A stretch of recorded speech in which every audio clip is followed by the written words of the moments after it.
The sun is setting down and we saved the best for the last for our track day in Ceres with track speed. I heard a lot about this car while I have been at the Nürburgring with my friends of track speed, because they said this is one of the most special Civics and they were very teasing me a lot about it. Now, I mean, it says for itself already that EG6 is going to be a very desired video to watch by my dear audience on the channel who love everything VTEC, everything EG, all the golden era 90s, but this one is actually quite special. Aside from the K20 swap, we see lots of orange GRT Motorsport parts on it, including the car itself. And those are all these guys, well, most of them, some it's just like audience here. GRT Motorsport, as the name suggests, is a team here from Greece, and they make a lots of own parts, from engine mounts, from sway bars, more sophisticated sway bars, the top mounts that you can find, also the double wishbone upper front suspension, the brake discs, but the highlight of this car is actually the sequential gearbox, all made by themselves, including the differential, so it has 60% lock, and I think this might be the very first EG6 K-swap sequential gearboxed car that I have driven. So it's going to be actually very nice, and something that I will have myself as well eventually, because we want to do the H-pattern heel and toe action first for you guys for the channel, and then it will be a natural progression. So you can call it like a nice test drive and to see what is there to come.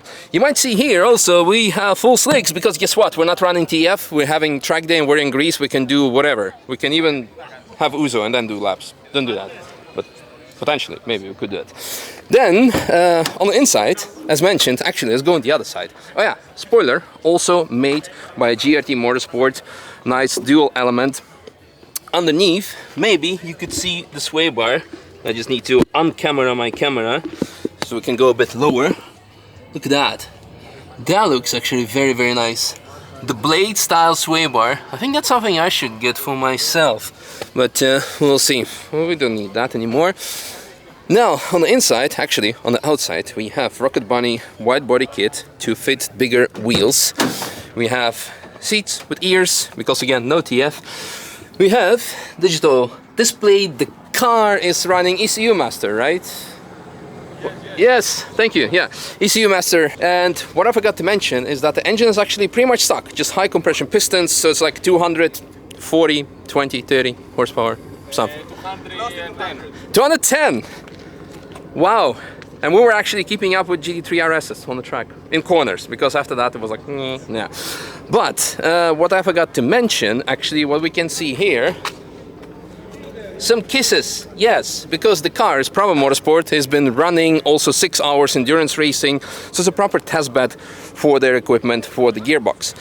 On the inside we see the actual gearbox, yep, over here, and then the display. We have also, look at our friends MME, the same friends that are making our pneumatic actuations for the DRS of Vulcan Alpha. Their pedal shifts are on the car, but right now they are not connected and not mapped. I guess it gives me a reason to come back and to try it out, but already it was a very nice experience with what my Civic might be with all the running gear. An aero needs a bit of more of front splitter. The only thing in this particular car that was for me like kind of to get used to is the throttle response, because it's mapped in such a way that it actually accelerates, because otherwise they had a delay, and therefore the throttle position or like throttle pedal was more or less a on-off switch. So when I wanted a bit of modulation, you tap the accelerator pedal and goes full throttle. So it was a bit, yeah, was difficult for me to get used to, but it was amazing. And the track of Ceres is fantastic. So I guess, I don't know, enjoy lots of VTEC screaming, and it's just, by the way, 8,200-ish RPM to keep it safe, keep it for endurance, but I loved it. It was definitely worth coming over to. Should we do Saxo next? Can I drive Saxo tomorrow? Yes. Thank you. Awesome. Well, stay tuned for that. Yeah, perfect. Perfect. Deal. Alright, and you guys now enjoy the lap C with the EG6 from GRT Motorsport.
grip is great, gearbox too. The only thing was for me kind of the throttle is like on or off. Yeah. You press it 1 millimeter, it's full throttle. So there's like no modulation out of the corner. It's either like it goes or not. So like for me who doesn't know the car, it's like I want 5% of throttle, not 55. You know, that's the only thing. Was time okay? Yeah, very nice. Yeah?